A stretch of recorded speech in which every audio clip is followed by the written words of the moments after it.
नमस्कार मंडळी, 28 मार्चचा ठरलं तर मगचा फ्रेश असा रिव्ह्यू तुम्ही माझ्या आवाजामध्ये ऐकत आहात. आपण पाहतोय की सायली विचारत असते त्या मंगला जाधवला की तुमचा सोहम लवकर बरा तर झाला ना. तर त्या बाई म्हणतात सोहम लवकर कधीच बरा होऊ शकणार नाही. बबलीमुळे जो काही मार बसला ना त्यामुळे त्याच्या मणक्याला इजा झाली आणि त्यामुळे तो आता कधीच चालू शकणार नाही. आता बापरे, या बबलीने ना खरंच खूप मोठं कांड करून ठेवलेलं असतं. आता वंदना जाधव सांगत असतात त्या बबलीमुळे ना आम्ही खूप डॉक्टरांकडे सोहमला घेऊन गेलो, पण सगळ्या डॉक्टरांनी हेच सांगितले की तो आता आयुष्यात कधीच चालू शकणार नाही. आणि वंदना जाधव हे सगळ्यांना रडत रडत सांगत असतात. ते पुढे म्हणतात की मला खूप छान नोकरी होती, पण सोहमकडला एकटं ठेवणं शक्य नव्हतं ना, म्हणून मी माझी नोकरी सोडली. आणि पुढे म्हणतात की माझ्या मिस्टरांचा सोहमवरती ना खरंच खूप जीव होता, पण सोहमची ही अशी अवस्था बघून त्यांनी इतकी हाय खाल्ली की 6 महिन्यामध्येच त्यांना हार्ट अटॅक आला आणि ते गेले. बापरे, तिची कहाणी ना खरंच खूपच वाईट असते. या बबलीमुळे ना कोणाकोणाचे आयुष्य उद्ध्वस्त झालेत ना, त्याची काही गणनाच नाही. आता पुढे सायली म्हणते की ताई, तुमची नोकरी गेली, तुमचे पती गेले आणि त्यानंतर सोहमची अशी अवस्था, ताई तुम्ही खरंच किती सहन केलं. तो वंदना जाधव म्हणते आई आहे ना मी, सहन तर करावं लागलंच मला. बिचारीची ना खूप अक्षरशः दया येईल अशी तिची कहाणी दाखवली. आणि आपण पाहतोय की आता वंदना जाधव म्हणते की आमची परिस्थिती एकदम हलाखीची होती, म्हणून पनवेलमधलं मोठं घर विकून आम्ही कर्जतला गेलो. मिळेल ती कामं करून आम्ही सोहमला वाढवलं, पण त्याच्या आयुष्यात फक्त आणि फक्त अंधार आहे आणि तेही त्या मुलीमुळे, असं ही सगळं वंदना जाधव सांगत असते. आपण बघा पुढे पाहतोय की अर्जुन म्हणतो की तुम्ही पुढे बबलीच्या विरुद्ध पोलीस कंप्लेंट पण केली होती ना. तर वंदना जाधव म्हणते की हो, मला बबलीला ना चांगली अद्दल घडवायची होती आणि मी या पांढऱ्याकडे ना लहान मुलाचं मांडण म्हणून बघू शकत नव्हते. आता सायली म्हणते की पण मग तुम्ही तिच्या आईवडिलांकडे का नाही केलात. तर वंदना जाधव म्हणते अगं माझ्याकडे ना बबलीच्या घराचा पत्ताच नव्हता आणि मी त्याचा शोध घेतला. तर त्यावेळेस मला कळालं की बबली कुणा तरी शांता नावाच्या बाईकडे राहते म्हणून. आणि मग मी तिथे शांताला भेटायला गेले, पण बबली ना तिथूनही पळून गेली होती आणि या शांतानेच मला पोलीस कंप्लेंट करायला मदत केली होती. आणि हे सगळं वंदना जाधव सांगते. आता सायली म्हणते की हो, आम्ही भेटलो होतो त्या शांता मावशींना, तर बबली तिथूनही पुढे पळून गेली आणि त्यांनी आम्हाला सांगितलं की बबली जेव्हा त्यांच्याकडे आली होती तेव्हा डाव्या खांद्यावरती ना तिच्या भाजल्याचा वन होता. मग सोहमने जेव्हा जळतं लाकूड बबलीला मारलं होतं तर तेव्हाच ही खून झाली होती का. ती वंदना जाधव म्हणते की हो, तेव्हाच झाली असणार. आता अर्जुन म्हणतो बबलीला खूप भाजलं होतं का, म्हणजे तिच्या खांद्यावरती अजूनही भाजलेल्याचा मार्क असेलच ना. आता वंदना जाधव म्हणते की हो असेलच आणि म्हणते की बरोबर आहे तुमचं, तो वन तिच्या खांद्यावरती नक्कीच असेल अजून. आता या डिस्कशनमधून आज अर्जुन आणि सायलीला खूप काही मिळालेलं आहे. आता वंदना जाधव म्हणते की मी पुढची खूप वर्ष ना बबलीला शोधण्याचा प्रयत्न केला, पण आणि काल तुमच्याकडून ना मी तिचं नाव ऐकलं, तर ती मुलगी तुमची कोण लागते असं अर्जुनला जेव्हा वंदना जाधव विचारते तेव्हा अर्जुन सायली एकमेकाकडे बघतच राहतात. सायली म्हणते मी ज्या आश्रमात वाढले ना तिथेच ती सुद्धा वाढली, पण जेव्हा ती आमच्या आश्रमात आली ना तर त्यावेळेस तिने तिचं नाव बबली लोखंडे हे सांगितलंच नाही. तिने नाव तिचं वेगळंच म्हणजे प्रिया असं नाव सांगितलं. आता हे सगळं ऐकून वंदना जाधवला खरं तर खूप राग येतो आणि म्हणते की म्हणजे तुमच्या आयुष्यात सुद्धा तिने कशी ढवळाढवळ केली. आता ही सायली म्हणते नुसती ढवळाढवळ केली नाही तर तिने आमच्या आयुष्यात ना उलथापालथ करून ठेवली. आणि आता सायली ना म्युझिकली दाखवले आपल्याला इथून पुढं सगळं काही जे काही घडलं या प्रियामुळे, हे सगळं सायली त्या वंदना जाधवला सांगायला लागते. असताना तर बबली भयानक होतीच आणि आता मोठी झाल्यावर तर आणखीनच भयानक झाली. सायली म्हणते हो ना, बाळाचे पाय पाळण्यात दिसतात, हे खरं किती चांगल्या अर्थाने म्हणतात, पण हे प्रियाच्या बाबतीत आहे ना हे वाईट अर्थाने सिद्ध होतंय. वंदना जाधव म्हणते त्या बबलीला तुम्ही माझ्यासमोर आणा, माझी इच्छा आहे की त्या बबलीचा ना गळा दाबून मी माझ्या हाताने तिला ठार करावं. माझ्या मुलाच्या बाबतीत तिने जे काही केलंय ना त्याचा सगळा राग मला तिचा जीव घेऊन काढायचा आहे, हे सगळं ही वंदना जाधव म्हणत असते. अर्जुन म्हणतो हे बघा, कायदा तुम्हाला हे असं करू देणार नाही आणि कोणालाही मारहाण करायचा विचार तुमच्या मनातून ना तुम्ही काढून टाका प्लीज. आणि हो, तुम्ही ना एक गोष्ट नक्कीच करू शकता, तुमच्या सोहमला न्याय मिळेल. वंदना म्हणते की कुठलीही गोष्ट. अर्जुन म्हणतो प्रियाच्या विरोधात आम्ही जेवढे सगळे पुरावे गोळा करू ना तेव्हा तिचं हे रूपसुद्धा ना आम्ही सगळ्यांच्या समोर आणू. आणि त्यावेळेस ना आज तुम्ही आम्हाला जे काही सांगितलं ना तर हे सगळं तुम्ही तेव्हा सगळ्यांना तुम्ही सांगू शकाल का. वंदना जाधव म्हणते की हो, मी नक्कीच सांगू शकते सगळ्यांना आणि बबलीला तिच्या पापांची शिक्षा ही मिळायलाच पाहिजे आणि तिला पापाची शिक्षा देण्यासाठी मी वाटेल ते करेन. तुम्हाला हवं असेल तर मी पोलीस स्टेशनला सुद्धा येईल, सगळ्यांना ओरडून सांगेन की माझ्या आणि माझ्या सोहमच्या आयुष्याचा सत्यानाश केलाय त्या बबलीने, असं ती वंदना जाधव अक्षरशः रडून सांगायला लागते. बापरे, आता अर्जुन सायलीला खूपच वाईट वाटत असतं. आता आपण पाहतोय की पुढचा सीन तो म्हणजे साक्षीचा. आपण पाहतोय की तिच्या मोबाईलवरून दुसऱ्या मोबाईलवरती नंबर घेऊन ही जी साक्षी शिकरे आहे ना, तर ती जमदाडे वकिलांना फोन करते. आता वकील म्हणतात, हो मी जमदाडे वकीलच बोलतोय. तर साक्षी म्हणते, मी महिपत शिकरे यांची नातेवाईक बोलते, मला सांगा तुम्ही त्यांची केस लढायला तयार आहात का? तर तो वकील म्हणतो की महिपत शिकरे यांची नातेवाईक, अहो एक्झॅक्टली कोण? अहो माझ्या माहितीप्रमाणे तर महिपत शिकरे यांना फक्त एकच मुलगी होती आणि तिचा खून तर जेलमध्ये झाला. आता तिच्या व्यतिरिक्त त्यांचे नातेवाईक कोण आहेत हे मी कधी ऐकलं नाही. साक्षी म्हणते, अहो पण तुम्ही जे ऐकलं नाहीये ते अस्तित्वातच नाहीये असं म्हणायचं आहे का तुम्हाला आता? आणि पुढे म्हणते की मला सांगा तुम्ही महिपत शिकरे यांना पर्सनली ओळखता का? जमदाडे वकील म्हणतात की नाही. आता ही साक्षी म्हणते, मग तुम्हाला त्यांच्या दूरच्या नातेवाईकांबद्दल काय माहिती? पुतणी बोलते मी महिपत शिकरे यांची. आणि पुढे म्हणते की मला त्यांना ना या केसमधून सोडवायचं आहे, कारण ना आमच्या पडत्या काळात त्यांनी आम्हाला खूप मदत केली होती. मला फक्त तुम्ही इतकं सांगा की तुम्ही त्यांची मदत करायला तयार आहात की नाहीत? जमदाडे वकील म्हणतो की अहो मॅडम, महिपत शिकरे यांच्या केसचा निकाल अगोदरच लागलेला आहे आणि आता आपण त्या केसमध्ये अपील करूनही काहीच होणार नाही आहे, त्यामुळे त्या केसमध्ये मला थोडाही इंटरेस्ट नाही आहे आता, असं वकील स्पष्टच बोलतो. आणि म्हणतो की ठीक आहे म्हणून. तर साक्षी म्हणते, व्हॉट? अहो मग तुम्हाला इतक्या चौकशा कशाला हव्या होत्या? माझा वेळ तुम्ही इतका वेळ का वाया घालवताय? आता वकील म्हणतो, बापरे काय बाई आहे ही, म्हणून तो वकील फोनच ठेवून टाकतो. आणि ही साक्षीने वैतागलेली असते, महिपतला कसं सोडवायचं. एकही वकील ना तिचा आता फोन उचलत नसतो. आता आपण पाहतोय पुन्हा पुढचा सीन तो म्हणजे अर्जुन आणि सायलीचा. आता अर्जुन आणि सायली गाडीमधून उतरतात दोघेजण सुद्धा. ते वंदना जाधवला भेटून आलेले असतात ना, तर तिकडून आता अर्जुन म्हणतो की या प्रियाबद्दल जितक्या गोष्टी करतात ना, तितका माझा राग ना वाढतच जातोय. आय मीन एखादी मुलगी लहान असल्यापासून इतकी विकृत कशी काय असू शकते? सायली म्हणते, त्या वंदना त्यांचं बोलणं ऐकल्यापासून मी सुद्धा खूपच अस्वस्थ आहे. जेव्हा तिनं त्यांच्या मुलाला मारलं असेल तेव्हा तर ती किती लहान असेल. अरे तेव्हा पण तिची खूनची वृत्ती लपली नाही. आणि म्हणते की नंतर तिच्या सुदैवाने तिला खूप सुधारण्याची संधी मिळाली.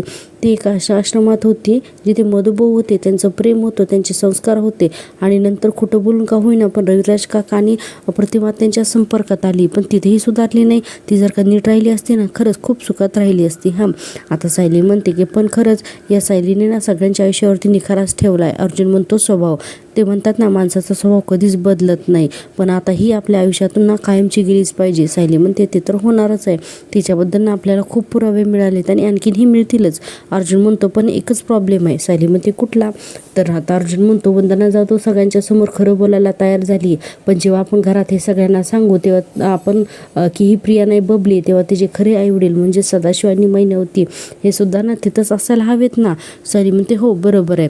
अर्जुन म्हणतो, पण ते कुठे गायब झालेत काय माहिती. सायली म्हणते, हे त्या दोघांना ना प्रियानेच कुठेतरी पाठवलं असेल. सायली पुढे म्हणते, सदाशिव आणि मैनावती आता कुठे आहेत हे जर का शोधायचं असेल ना, तर आपल्याला प्रियावरतीच लक्ष ठेवायला हवं.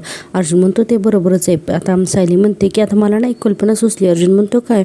तर असं आता सायली म्हणते, मी सांगते म्हणून ना. सायली आता तिचा म्युझिकली असा जो प्लॅन आहे तर तो सांगते आणि अर्जुनला सुद्धा तो पटतो. आणि आता आपण पाहतो एक सुभेदारांच्या घरचा सीन, तो ही रात्र झालेली असते आणि आता ही प्रिया अश्विनशी बोलत असते आणि म्हणत असते, काय तुला पोचायला सकाळ होणार आहे? हो रे, आता इमर्जन्सी आली म्हणल्यानंतर काय करणार ना, हरकत नाही. काळजी घे अश्विन. असं बाई करून त्याचा फोन ठेवते आणि एवढं घाणतोंड करत असते आणि बघते तर म्हणते, अरे चार्जिंगच कमी आहे, म्हणून आता ती पटकन फोन चार्जिंगला लावते. आपण पाहतोय की आता प्रिया पटकन फोन तर चार्जिंगला लावते आणि तिच्या काहीतरी लक्षात येतं काम, म्हणून प्रिया बाहेर जाते.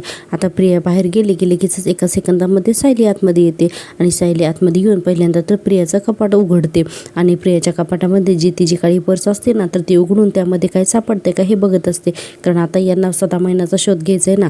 आणि इतक्यातच आपण पाहतोय की ही सायली कपाटात ती पर्स शोधते तर सदा आणि या महिन्याचा जो आहे तर तो फोन येतो प्रियाच्या मोबाईलवर. आता तिथे नाव असतं मंजिरी म्हणून. आता ही सायली पटकन जाते आणि म्हणते मंजिरी, आणि आता तिच्याकडून ना चुकून फोन उचलला जातो.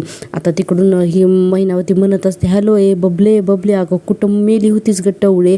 अगं मी बोलते. अगं बाई, तुला फोन करून करून ना आमची बोटं झिजली ग, कुठे गेली होतीस ग? असं मैनावती म्हणायला लागते. सायली सगळं ऐकते हा फक्त. मैनावती पलीकडून म्हणत असते, अगं तुझ्या बापाची तब्येत बिघडली ग, अगं डॉक्टर आणायला पाहिजे ग डॉक्टर, हॅलो हॅलो, अगं ऐकते ना ग बबली. आणि म्हणत असते की अगं आता मी कुठून आणू ग डॉक्टर, माझ्याकडे पैसा पण नाही आहे. आणि म्हणते की पोरी ऐक ना ग, तू पैसा पाठव नाही तर डॉक्टरांना तर घेऊन ये हां. आणि म्हणते की ऐकतीस का गे, पण सायली काही बोलत नाही, फक्त फोन ऐकते आणि आता फोन ठेवून टाकते. इकडं मैनावती म्हणते, अगं आता तिने फोन उचलला पण ती काही बोललीच नाही, देवा माझ्या कर्मा, आता काय करू मी. म्हणून मैनावतीनं खूप हायपर झालेली असते. आता इकडे सायली म्हणते, आता फोन तर मंजिरी नावाने आला होता, पण आवाजाने हेल तर हे सगळं मैनावतीसारखाच होता. म्हणजे प्रियाने मैनावतीचं नाव मंजिरी असं सेव्ह केलंय. बापरे. म्हणते की मैनावती म्हणजे मी हिला कॉल करते तर ही सगळ्यांपासून लपवण्यासाठी हे सगळं चालू आहे तर प्रियाचं. आता इतक्यातच ना मैनावती मेसेज करते. सायली म्हणते, अरे मेसेज काय करते ही, पैसे कधी पाठवतेस, आमची काळजी आहे की नाही, तुझ्या बाबाची तब्येत लई खराब आहे. बापरे. आता असा मेसेज ऐकल्यानंतर सायली बघा त्या मेसेजला रिप्लाय करते. आता कसं सायली रिप्लाय करते तर तिथे ना लिहिते की हो तू मला पत्ता नीट पाठव, मी माझा एक माणूस तिथं पाठवते, तो पत्ता मी माझ्या माणसाला देते आणि मग उद्या त्याला तिथे पाठवते, असं पैशाने डॉक्टर तिथे पोचतीलच असा ह्या सायलीने मेसेज करते. प्रिया बनून प्रियाच्याच मोबाईलवरून मैनावतीला मेसेज करते. आणि बघा आता ती वाट बघत असते की मैनावती कधी उत्तर देते म्हणून. आणि म्हणते की बापरे, ही मैनावती मेसेज का करत नाही आहे. आता इतक्यातच पत्ता पाठवते मैनावती. आणि आता ही सायली हा पत्ता घेते आणि म्हणते की हा पत्ता मी माझ्या नंबरवर पाठवून ठेवते, म्हणजे ना मला सोपं जाईल. आणि पुढे म्हणते, आता हिच्या फोनमधून मी रिप्लाय केला हेही डिलीट करायला हवं. हे सगळं सायली फार पटापट करते. आता मेसेज चॅट वगैरे केलेलं असताना मैनासोबत तेही सगळं डिलीट करते आणि पटकन आह्याचा मोबाईल ठेवते आणि लपते, कारण प्रिया यायला लागलेली असते ना, मागण्याचा आवाज आलेला असतो. आता प्रिया दरवाजा उघडते आणि आतमध्ये येते तर लगेचच सायली पटकन बाहेर निघून जाते. आता ही प्रिया आतमध्ये येते आणि बघते चार्जिंगला लावलेले मोबाईल अचानक लाईट लागलेली असते. आता प्रिया म्हणते, अरे फोनचा लाईट ऑन कसा काय, असं म्हणते. आणि पुढे बघा म्हणते की अरे चार्जिंग पण झालेली नाही आहे. आणि म्हणते की ही महिना कसली चिवट आहे, ब्रश करायच्या अगोदर तर पैसेच मागते माझ्याकडं, असं ही प्रिया म्हणत असते. आणि आता आपल्याला दाखवलंय पुन्हा सायलीच असेल. आता अर्जुन म्हणत असतो की फॅन्टॅस्टिक बायको, तुला ना चांगली माहिती मिळाली, आपण उद्याच जाऊन त्यांना भेटूया. सायली म्हणते, उद्या आपण फार उशीर तर होणार नाही ना, मला तर वाटतंय की आपण आत्ताच जाऊन भेटून यावं त्यांना. अर्जुन म्हणतो, अगं पण किती उशीर झाला आहे बघ तरी. सायली म्हणते, अहो पण महिना खूप पोटतडकीने सांगत होते की सदाला बरं वाटत नाही आणि तो खूप आजारी पडला आहे म्हणून. एकतर प्रिया त्यांचे फोन उचलत नाही आहे, मेसेजला रिप्लाय करत नाही आहे आणि खरंच खूप काळजी वाटली हो मला महिना. आता अर्जुन म्हणतो की म्हणून तुला असं वाटतंय की आपण आत्ताच जाऊन सदाची तब्येत कशी आहे हे बघायला हवं. सायली म्हणते की हो. आणि म्हणते की नाही काय नाही की आपण अश्विन भाऊजींना तर घेऊन नाही जाऊ शकत, पण एखादे डॉक्टर असतील ना दुसरे कोण तुमच्या ओळखीचे, त्यांना आपण घेऊन जाऊया, ते तपासतील ना सदाला. अर्जुन म्हणतो, कशीच ग बायको तू, नाही तुला गोष्ट एक खरी सांगू का, मी देवाने जेव्हा तुला बनवलंय ना त्यानंतर तो मोल्ड असेल ना तो फेकून दिला असेल. अगं सदानी महिना कशी वागली आपल्यासोबत आणि तरीही तुला त्यांच्याबद्दल एवढं वाटते. अगं ते खोटं बोले, दागिने चोरण्याचा प्रयत्न केला आणि तरीसुद्धा तुला असं वाटतं की आपण त्यांना भेटायला जावं आणि सदाशिवसाठी आपण डॉक्टर घेऊन जायला हवं. आता सायली म्हणते, हे बघा सदाशिव आणि मैनावती त्यांच्या स्वभावाप्रमाणे वागले, आपण आपल्या स्वभावाप्रमाणे वागूयात. आणि एखादी व्यक्ती आजारी असेल तर तुमच्या किंवा माझ्या मनात ती व्यक्ती आपल्याशी आधी कशी वागली हा विचार तरी येईल का, सांगा बरं. आता सायली एकदम बरोबर बोलत असते. अर्जुन म्हणतो, सायली मी तुझ्याकडून एक गोष्ट शिकलो बायको, माणुसकी ना सगळ्यात अगोदर येते. बरं ठीक आहे, आपण आत्ता जाऊया, मी डॉक्टर पेंढारकर आहे त्यांना आत्ताच फोन करतो आणि त्यांना त्या पत्त्यावर घेऊन जाऊया. म्हणून अर्जुन त्या डॉक्टरांना फोन लावतो आणि म्हणतो की हॅलो पेंढारकर डॉक्टर, मी अर्जुन सुभेदार बोलतोय, आपल्याला असंच एका पत्त्यावरती जायचं आहे म्हणून. प्रेक्षकांनो खूप मोठे मोठे डायलॉग असतात, प्लीज माझ्या या सगळ्या मेहनतीसाठी एक सबस्क्राईब नक्की करा आणि हो चॅनलला सपोर्ट करा कारण चॅनल मॉनिटाईज होण्यासाठी अजूनसुद्धा ना खूप सबस्क्रायबरची गरज आहे, त्यामुळे प्लीज माझ्या चॅनलला सबस्क्राईब करा आणि हो व्हिडिओला लाईक नक्की करत जा. आता आपण पाहतो की सचिनचा सीन. आपण पाहतो की आता सचिन अस्मिताकडे येतो आणि म्हणतो की अस्मी मगाशी मी ATM मशीनमध्ये काही कॅश काढण्यासाठी गेलो होतो तर हे चाललंच नाही, म्हणजे ते डिॲक्टिव्ह असं मेसेज देत होतं. अस्मिता म्हणते, काही काय माझा अकाउंट तर ॲक्टिव्हच आहे. आणि पुढे म्हणते, अरे तुझ्यासमोरच नाही का मी त्या डिलिव्हरी बॉयला याच कारणे पेमेंट केलं होतं. सचिन म्हणतो, मग ATM मशीनमध्ये हे कार्ड का चाललं नसेल, आज मला माझ्या मुलासाठी एक साधं खेळणं घ्यायचं होतं मला, ते सुद्धा नाही मला घेता आलं. आणि म्हणतो की मला सांग, त्या डिलिव्हरी बॉयला पेमेंट केल्यानंतर हे कार्ड तू काही ब्लॉक वगैरे केलंस का. अस्मिता म्हणते, अरे असं का करेस मी, आणि तू मला जेव्हा जेव्हा पैसे मागितलेस तेव्हा मी cash, debit card, credit card सगळं दिलेच आहे की तुला म्हणून. आता सचिन म्हणतो, म्हणतो बरं मग मला तुझ्या दुसऱ्या एखाद्या अकाउंटचं कार्ड देतेस का अस्मिता म्हणते अरे माझ्याकडे एकच अकाउंट आहे. आता सचिन म्हणतो काय चाललंय ना मला काही कळतच नाहीये. आणि पुढे म्हणतो की पण प्लीज माझी मानसिक परिस्थिती समजून घे अस्मिता. आता इतक्यातच आता कल्पनाताई आणि प्रतापराव येतात. ते म्हणतात की आत येऊ का म्हणून ते दोघेजण सुद्धा आत येतात. आणि अस्मिताला म्हणतात की काय ग बाळ झोपलंय का. अस्मिता म्हणते हो आत्ताच झोपलं. आता कल्पनाताई म्हणतात अगं मग तू का नाही झोपली. अगं जेव्हा बाळ झोपेल ना तेव्हा तू सुद्धा ना झोपत जा. काय आहे ना की नंतर आहे ना आई झोपायला गेली ना की ते बाळ नेमकं जागं होतं आणि आईने तोंडामध्ये घास घेतलं ना की बाळ लगेच रडायला लागतं असं कल्पनाताई म्हणत असतात. प्रतापराव म्हणतात आता पुढचे काही महिने जागरणाचेच आहेत, तेव्हा मिळेल तेवढी झोप काढून घेत जा. अस्मिता म्हणते हो झोपणारच आहे मी आत्ता, तुम्ही सहज आला होतात का. तर कल्पनाताई म्हणतात अगं हे बघ उद्या गुढीपाडवा आहे ना तर बाळाच्या करता काही गिफ्ट्स आणलेत मी. आणि हे बघ उद्या सकाळी बाळाला लवकर आवरून ठेव बाळाचं, कारण त्याचा पहिला सण नाही ना. तर अस्मिता म्हणते हो चालेल. प्रतापराव म्हणतात ठीक आहे चल येऊ का मग आम्ही येतो. आता अस्मिता म्हणते की डॅड 1 मिनिट जरा ना मला बोलायचं होतं. प्रतापराव म्हणतात हां बोला ना. तर अस्मिता म्हणते आता सचिन ATM मशीनमधून कॅश काढायला गेला होता तर तिथे अकाउंट इनॅक्टिव्ह असं दाखवतंय म्हणून. आता प्रतापराव आणि कल्पनाताई दोघे एकमेकांकडे बघतात, त्यांना सगळं माहिती असतं कारण यांनीच डिॲक्टिव्ह केलेलं असतं. अस्मिता म्हणते असं का झालं असेल, काही टेक्निकल ग्लिच असेल का. प्रतापराव म्हणतात की अगं आता मला कसं माहिती असणार, काय ना की काहीतरी प्रॉब्लेम झाला असेल. बरं तुझ्या अकाउंटमध्ये पैसे तर आहेत ना. अस्मिता म्हणते डॅड भरपूर पैसे आहेत त्या अकाउंटमध्ये. आता सचिन हे सगळं पाहत असतो. प्रतापराव म्हणतात अगं मग ATM मशीनचा काहीतरी प्रॉब्लेम असेल. तर सचिन मध्येच बोलतो आणि म्हणतो की नाही ATM मशीनचा काहीच प्रॉब्लेम झालेला नाही आहे, मी 4-5 मशीन ट्राय केल्या पण कुठूनच पैसे काढता आले नाहीत. कल्पनाताई म्हणतात मला पण खरंच काही कळत नाही आहे. अस्मिता म्हणते एक काम करते मी ना उद्याच बँकेमध्ये कॉल करते आणि हे सगळं सॉर्ट आउट करून घेते. आता प्रतापराव म्हणतात की अगं तू कशाला दगदग करतेस अस्मिता, मी आहे ना, मी करतो कॉल. तू नको काळजी करू, तू आराम कर फक्त. आणि हे बघ तुला आता काही पैसे लागणार आहेत का, मी देतो आणून तुला. लगेच सचिन मान हलवतो हो म्हणून. तर अस्मिता म्हणते की नाही अर्जंट काही नाही आहे पण हे सगळं सॉर्ट करायला हां डॅड. प्रतापराव म्हणतात तू काही काळजी करू नकोस, मी उद्याच कॉल करतो आणि सगळं काही सॉर्ट आउट करतो, तू आराम कर आता असं म्हणल्यानंतर अस्मिता हो म्हणते. आता प्रतापराव आणि कल्पनाताई गुड नाईट अस्मिता असं म्हणून तिथून निघून जातात. आता बघा सचिनला खूप राग येतो. सचिन म्हणतो अगं अस्मी ते पैसे द्यायला तयार होते ना, मग तू नाही का म्हणालीस. अगं घ्यायचे ना 10-20 हजार रुपये तर त्यांच्याकडून. अस्मिता म्हणते अरे पण गरज नसताना उगाचच कशाला घ्यायची त्यांच्याकडून कॅश नाही का, आणि उद्या सगळं सॉर्ट आउट होणारच आहे की मग काढता येतील ना पैसे. आता असं अस्मिता म्हणते. आता पुढे म्हणते की सचिन अरे तुला बाळासाठी काही घेता नाही आलं म्हणून फार मनाला लावून घेऊ नकोस रे तू. आणि म्हणते की इट्स ओके ठीक आहे जाऊ दे. आता सचिन बघा लगेच खिशातलं पाकिट वगैरे काढतो, तिथे साईडच्या टेबलवरती ठेवतो आणि लगेच मोबाईल बघत बसतो आणि हे सगळं अस्मिताला थोडंसं खटकतं. आपण पाहतो की अगदी मध्यरात्र झालेली असते आणि ही प्रिया पाणी घेण्यासाठी किचनमध्ये आलेली असते, पण तरीही बघा हिचं लक्ष अर्जुन सायलीवरच असतं. आता त्यांच्या रूमकडे बघते तर लाईट ऑन दिसते. मग ते अर्जुन सायली अजूनही जागे का दिसतेत, म्हणजे कन्फर्म माझ्याबद्दलच ना यांचं काहीतरी प्लॅनिंग सुरू असणार म्हणून ती पटकन तांब्या भांडं टेबलवर ठेवते आणि आता वरती जायला लागते, म्हणजे अर्जुन आणि सायलीच्या रूमच्या बाहेर. आता तिथे जाऊन ना तर ती दाराच्या जवळ ना कान लावते, पण बघा अर्जुन आणि सायली तर तिथे नसतातच कारण ते सदाशिव आणि मैनावतीकडे गेलेले असतात. आता आपण पाहतोय पुन्हा सदाशिव आणि मैनावतीचा सीन. इकडे आपण पाहतोय सदाशिवला खूप खोकला लागलेला असतो. मैनावती म्हणत असते की वरती बघा मी एक काम करू का, तुम्हाला पाणी देऊ का, एक काम करा तुम्ही ना लवंग आहे ना ती दातात धरा म्हणजे फरक पडेल.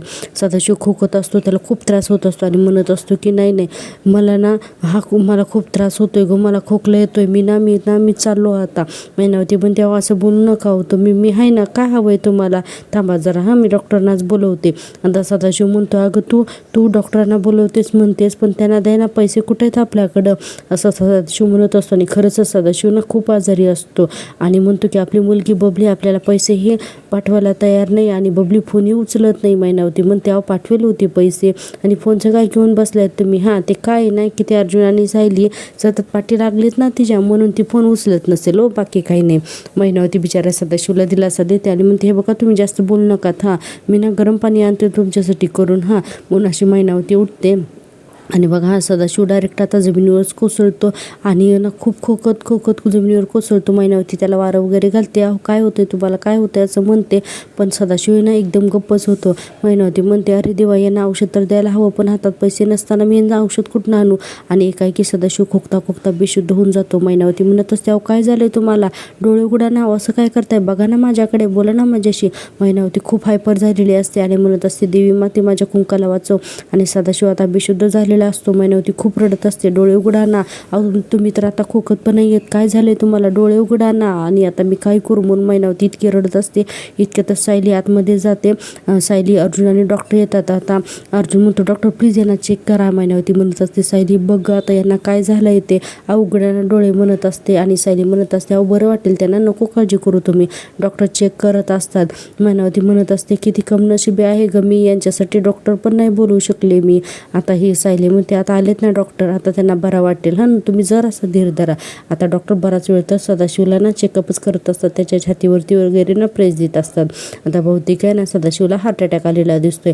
मैनावती म्हणत असते की अहो उठा ना, म्हणून मैनावती एकसारखं त्याला वारं घालत असते. आणि ठरलं तर मग आजचा हा भाग इथेच संपतो. प्रेक्षकांनो तुम्हाला जर का मी दिलेला रिव्ह्यू आवडत असेल ना तर प्लीज माझ्या चॅनलला सबस्क्राईब करा.